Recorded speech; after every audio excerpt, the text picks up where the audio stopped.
It's 9 p.m. You brush your teeth, take a shower, and finally crawl into bed. The lights are off, your body relaxes, and you slowly drift away. Suddenly, you're behind the wheel of a car, cruising down an empty highway at night. Out of nowhere, a giant dinosaur flashes its sirens and pulls you over like some prehistoric police officer. Strange? Definitely, but guess what? You're not in trouble. You're just dreaming. Dreams are these bizarre, sometimes beautiful, sometimes terrifying little movies our brains create when we're asleep.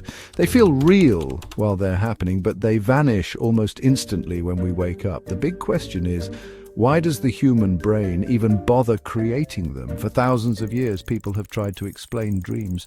Ancient Egyptians believed they were messages from the gods. In China, dreams were thought to be journeys of the soul. Fast forward to modern science, and researchers are still scratching their heads because while we understand how dreams happen, the why is still debated. But before we get into theories, here's a fact. Dreams mostly occur during something called REM sleep. That's short for rapid eye movement. It's the stage of sleep when your eyes dart around under your eyelids. Your brain is buzzing with activity, but your body is practically paralyzed, so you don't act out what's happening in your head. On average, you'll spend about 2 hours every single night dreaming. That means if you live to be 80 years old, you'll have dreamed for around 6 entire years of your life.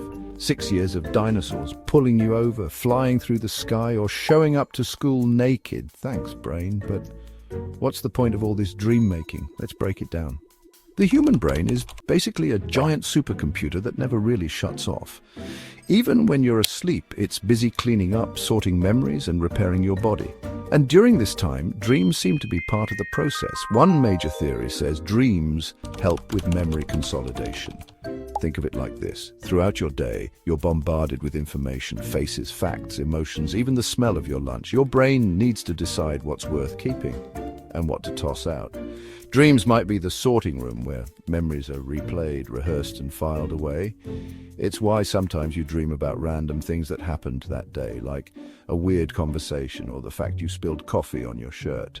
Another theory, dreams are emotional therapy. Life is stressful and your brain needs a safe space to process emotions without real-world consequences. That's why arguments, fears, and even heartbreaks can show up in dreams. It's your brain's way of saying, hey, let's deal with this, but in simulation mode. And then there's the problem-solving theory.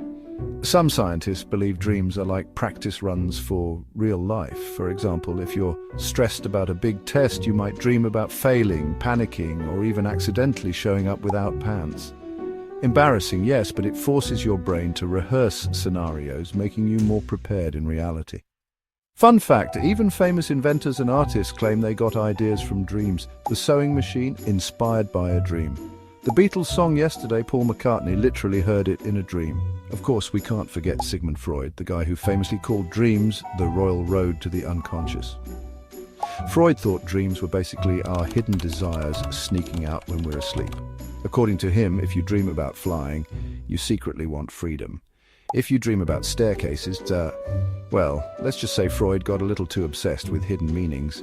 Today, most scientists think he stretched things a bit too far, but he did kick off the idea that dreams reveal something about us. Here's the thing, no single theory explains all dreams. Some are random, like your brain just throwing images together for no reason. Others feel deeply meaningful, like they're telling you something important. And sometimes dreams are just plain weird, because your brain is basically freestyling. But here's where it gets even cooler, the wild side of dreaming. Have you ever had a lucid dream? That's when you realize, wait a second, I'm dreaming right now. And suddenly you can control what happens. Want to fly over the city, breathe underwater, or eat an endless buffet of pizza? In a lucid dream, the only limit is your imagination. Some people even train themselves to lucid dream using techniques like reality checks, asking yourself during the day, am I dreaming? So your brain picks up the habit at night. There are also nightmares, which no one loves, but they serve a purpose too. They're thought to be your brain's way of preparing you for danger. It's like a fire drill for your mind, scary in the moment, but maybe useful for survival. In fact, studies suggest kids who have more nightmares often develop stronger coping skills when they're older. Then there are recurring dreams, the same story playing on repeat. Maybe you're always late for class or always being chased. Psychologists believe recurring dreams happen because your brain is trying to work through something you haven't solved yet in real life. Basically, your brain is saying, hey, I'm not done with this problem. And here's a wild fact, not everyone dreams in color. Some people dream in black and white, especially older generations who grew up with black and white television. It shows how much culture shapes even the most personal experiences. So, after all this, you might be wondering, do dreams really mean something, or are they just brain static? The answer is probably both. Some dreams reflect real emotions, fears or goals, while others are just random neurons firing off. The mystery is part of what makes dreaming so fascinating. We may never fully understand it, but maybe that's the beauty of it.